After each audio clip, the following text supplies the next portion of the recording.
Welcome my channel. अस्सलाम वालेकुम। क्या हाल है जनाब आप सबका। तो आज मैं आपके साथ इस गले की कटिंग और स्टिचिंग शेयर करने जा रही हूँ। ये बहुत प्यारा और स्टाइलिश सा गला है और सारा ही बूट पाइपिंग के साथ बना हुआ है। देखने में जितना स्टाइलिश है बनाने में उतना ही आसान है। बस आपने वीडियो स्किप नहीं करनी और मेरे बताए हुए तरीके के ऊपर अमल करना है। तो अल्लाह ताला से आज हमारी दुआ है कि अल्लाह ताला सबकी दिल की मुराद पूरी करें। आमीन लिखकर एक कमेंट्स कर दें। तो सबसे पहले हम लोगों ने पेपर के ऊपर गला कट करना है। हम लोग ये गला डायरेक्ट अपने बुकरम के ऊपर कट नहीं करेंगे। पहले हम लोग इसका स्केच बना लेंगे। तो स्केच के लिए आप न्यूज़पेपर भी ले सकते हो या फिर कोई भी इस तरह का पेपर ले सकते हो। ये यहाँ पर हम लोग 2 गलों के पैटर्न ड्रॉ करेंगे। जो बड़ा गला है उसकी लंबाई मुझे चाहिए 8.5 इंच और चौड़ाई चाहिए 7 इंच। तो 7 इंच की जगह यहाँ पर मैं 3.5 इंच पर मार्क लगा लूँगी, क्योंकि हमारा पेपर डबल फोल्ड किया हुआ है। खुलने के बाद 7 इंच हो जाएगा। तो इसका हम लोग इस तरह से एक चौकोर स्केच लगा लेंगे। और दूसरा गला जो मुझे लेना है उसकी लंबाई मुझे चाहिए 6 इंच पर और चौड़ाई हम लोग सेम रखेंगे। चौड़ाई में हमारा कोई भी फ़र्क नहीं आएगा। तो एक लाइन मैं यहाँ पर 6 इंच पर लगा लूँगी। अब हम सबसे पहले अपने बड़े गले की गुलाई निकाल लेंगे। आप चाहो तो इस तरह सिंपल गुलाई भी निकाल सकते हो। अगर आप गुलाई नहीं आपसे निकलती तो आप इस तरह किसी बॉल की मदद से भी अपनी गुलाई इस तरह से आप ट्रेस कर सकते हो। बस जिस तरह आपको आसान लगे। ये हो गया हमारा एक गला। अब हमने अपना दूसरा गला ड्रॉ करना है। वो हमारा पान पत्ता शेप में गला होगा। तो उसके लिए हम लोग इस तरह तकरीबन अपनी लाइन से 1 इंच ऊपर रखते हुए इस तरह से गुलाई ड्रॉ कर लेंगे और इधर से कॉर्नर हम लोग नीचे की तरफ पान पत्ते की शेप में ले जाएंगे। ये देखें इस तरह से। तो ये हमारे दोनों गले ड्रॉ हो गए हैं। अब हम अपनी मार्किंग को डार्क कर लेंगे। इस तरह से आपकी सारी मेहनत इस पैटर्न के ऊपर होनी है। आपका पैटर्न बहुत नीट बनना चाहिए।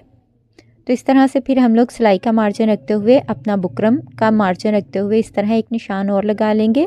और अब हम अपने दोनों जो हैं पैटर्न उनको कट कर लेंगे। तो ये हमारा गुलाई वाला बड़ा गला हो गया और ये पान पत्ते वाला हमारा छोटा गला हो गया है। ये इस तरह कुछ इसकी शेप आएगी। मुझे यहाँ से ज़्यादा डीप लग रहा था इसलिए मैंने थोड़ी कम कटिंग कर ली है। आप अपनी पसंद के मुताबिक यहाँ से कटिंग कर सकते हो। अब हम अपने इन पैटर्न्स को पेपर के ऊपर पेपर बुकरम के ऊपर रखते हुए इस तरह सेम स्केचेस करेंगे। इस बड़े गोल गले का तो सेम स्केच होना है, लेकिन पान पत्ते वाले का थोड़ा चेंज होगा। ये हमने सेम कट कर लिया है और जो पान पत्ते वाला हमारा गला है उसका थोड़ा सा स्केच हमारा चेंज होगा। इस तरह से ये मैंने पैटर्न ऊपर से देखें बुकरम से तकरीबन 1/2 इंच नीचे पर रखा है और ये पत्ते वाली शेप हमने सेम ड्रॉ करनी है, बिल्कुल सेम। यहाँ पर हमने कोई चेंज नहीं करना। इस तरह एक पैटर्न हम लोग सेम इसी का ड्रॉ कर लेंगे और दूसरा पैटर्न जो है हमने ये देखिए गुलाई से आधा इंच ज़्यादा बुकरम लेना है। यहाँ से हमारा आधा इंच का बुकरम सिलाई के अंदर जाएगा, इसलिए यहाँ से हमने आधा इंच बढ़ा लेना है अपने पैटर्न से और इसको कट कर लेना है।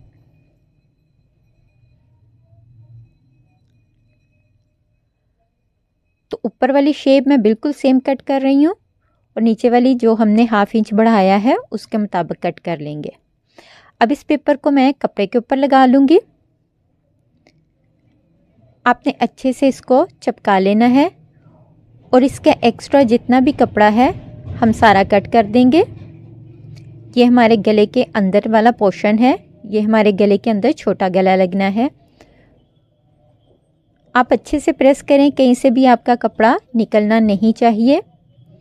अब हम अपना जो बड़ा गला है वो अपनी डायरेक्ट शर्ट के ऊपर पेस्ट कर लेंगे।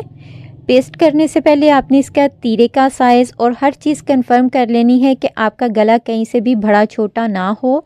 सारा साइज़ कंफर्म करने के बाद फिर आप बुकरम अच्छे से अटैच कर लोगे। अटैच करने के बाद हम लोग बुकरम के जो अंदर एक्स्ट्रा कपड़ा है वो सारा कट कर देंगे। कपड़ा हमने बुकरम के साथ साथ कट करना है, एक्स्ट्रा कपड़ा नहीं रखना। तो ये हमारे दोनों पैटर्न रेडी हो गए हैं। अच्छा, आप जब भी गला बनाएं, गला बनाने से पहले अपने ये साइडों के कपड़े इस तरह फोल्ड कर लिया करें और पिन अप कर लिया करें। इस तरह से साइडों से धागे नहीं निकलते और कपड़ा भी रफ़ नहीं होता, कपड़ा सेफ़ रहता है।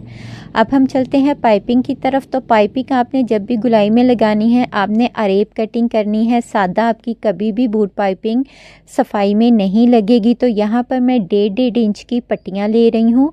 पट्टियाँ हमें उतनी लेनी है जितनी हमारे गले पर दोनों पैटर्न पर लग जाएंगी। तो यहाँ पर मैं बस अंदाजे से ही कट कर रही हूँ पट्टियाँ। तो आप भी इसी तरह 1.5 इंच की पट्टियाँ कट कर लेंगे। तो जब तक मैं पट्टियाँ कट करती हूँ, आप वीडियो लाइक करें, शेयर करें और एक प्यारा सा कमेंट्स ज़रूर करें। अगर सब्सक्राइब नहीं किया तो चैनल भी सब्सक्राइब कर दें। अब हम लोग यहाँ पर गले के सेंटर में एक कट लगा लेंगे। कट हमने क्यों लगाया है? क्योंकि यहाँ पर हमारी पाइपिंग कट्ठी ना हो, मोटापन ना आए।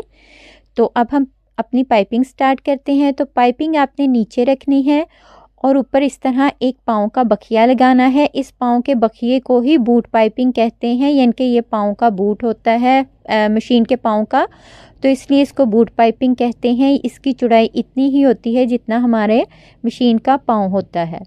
तो यहाँ पर मैंने इस पाइपिंग को बंद कर दिया है और यहाँ से एक्स्ट्रा कपड़ा कट कर लूँगी और दूसरी साइड की पाइपिंग मैं अलग से लगाऊंगी। इसी से हमारा यहाँ से कॉर्नर जो है वो मोटा नहीं बनेगा, बहुत अच्छे से नीट यहाँ से हमारा गला बैठेगा। अब उसी तरीके को फॉलो करते हुए मैंने दूसरी साइड पर भी लगा ली है पाइपिंग और हम लोग अपने शर्ट का जो गोल गला है उसके ऊपर भी इसी तरीके से पाइपिंग लगा लेंगे।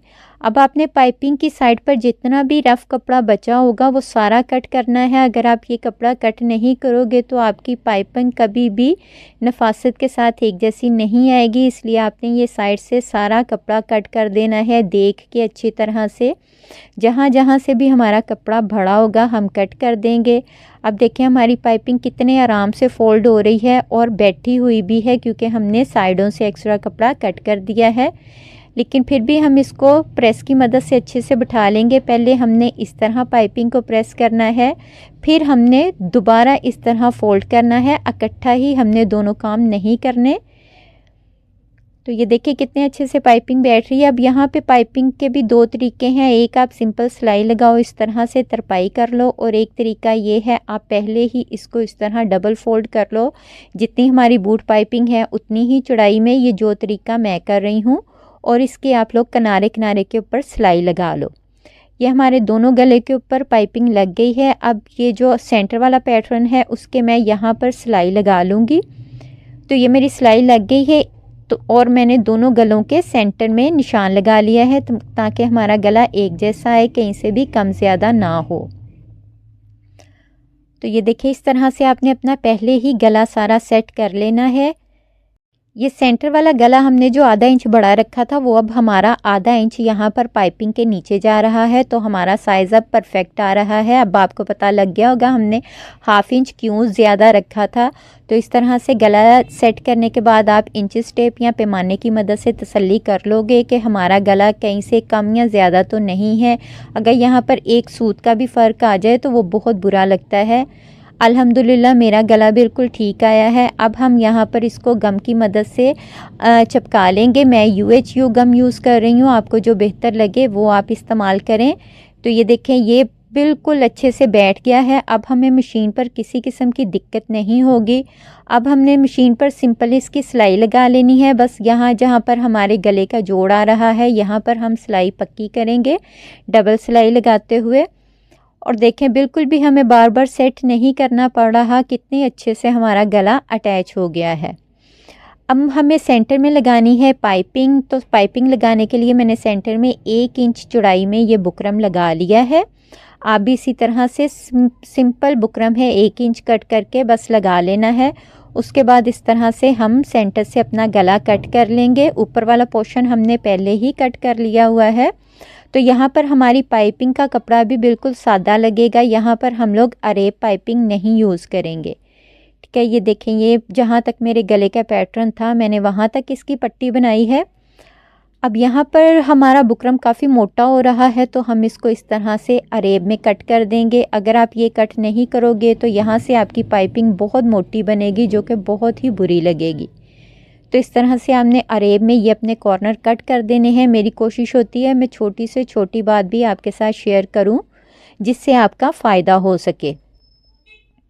तो अब हम लोगों ने सेंटर में पाइपिंग लगानी है। उसके लिए ये मैंने सादा कपड़ा ही रखा है और वही तरीका फॉलो करते हुए हम लोग एक पाँव के बखिए के साथ सारी सिलाई लगाएंगे।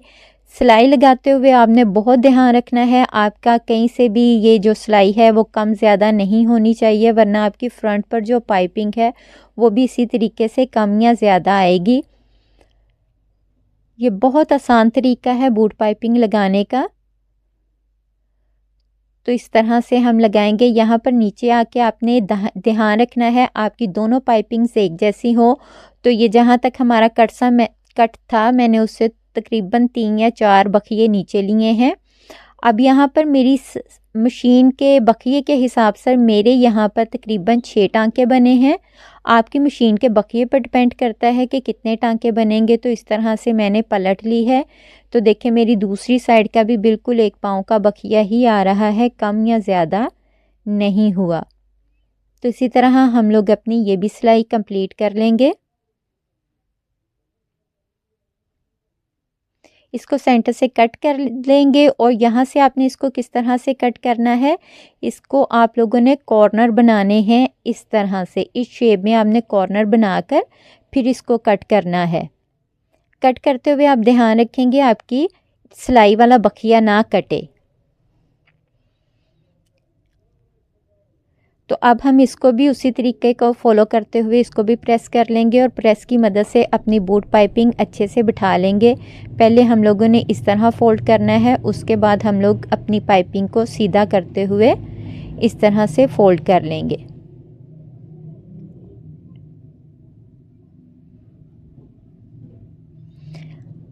पाइपिंग फोल्ड हो गई है। अब यहाँ पर है कॉर्नर किस तरह से बनेगा। तो कॉर्नर बनाने का आप थोड़ा तरीका देखें। ये इस तरह आपने अरेब फोल्ड करना है, फिर इसको इस तरह सादा फोल्ड करना है। कुछ लोग बिल्कुल सादा फोल्ड कर देते हैं, जो कि यहाँ से गुलाई में चौरस सा एक बन जाता है। गुलाई कह रही थी, चौरस बन जाता है। इस तरह तकोन नहीं बनती, लेकिन हमें यहाँ गले की मुनासबत से हमें इस तरह से इसकी तकोन ही बनानी है।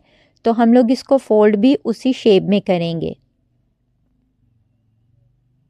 इस तरह से ये देखें हमारे दोनों कॉर्नर बन गए हैं और कितनी सफाई से बने हैं। आप इसको प्रेस की मदद से अच्छे से बिठा लोगे। अब ये मैंने एक पट्टी रेडी की है, इसकी दोनों साइडें मैंने सिलाई कर ली हैं ताकि धागे वगैरह ना निकलें, हमारा काम बहुत नफासत से साफ़ सुथरा आए।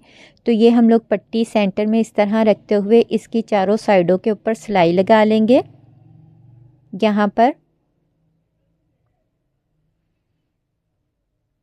ये देखिए इस तरह आपने पट्टी नीचे रखनी है और पट्टी नीचे रखते हुए किनारे पर हम सिलाई लगा लेंगे। उसके बाद ये जो नीचे हमारी 2 पट्टियाँ अब इकट्ठी हो गई हैं, इनको आप इस तरह फोल्ड करोगे अंदर वाली साइड के ऊपर, दोनों को इकट्ठे रख के। ठीक है, ये हमारी बैक साइड होगी। फिर हमने इसको तरपाई करना है। तो पहले आप इस तरह से दोनों पट्टियों को सिक्योर करते हुए सिंपल सिलाई लगा लोगे और फिर हम इसको तरपाई कर लेंगे बैक साइड से। तो ये देखें ये हमारा माशाल्लाह से गला रेडी हो गया है। ये मैंने तरपाइयाँ भी कर ली हैं और ये है वो हमारा नीचे से जो पट्टी का ठोका कहते हैं शायद इसको, वो है। तो देखिए कितने अच्छे से साफ़ सुथरा नीट गला हमारा बन गया है। उम्मीद करती हूँ आपको वीडियो पसंद आई होगी। कमेंट्स करके ज़रूर बताएं और अगली वीडियो के लिए इजाज़त दें। अल्लाह हाफिज़।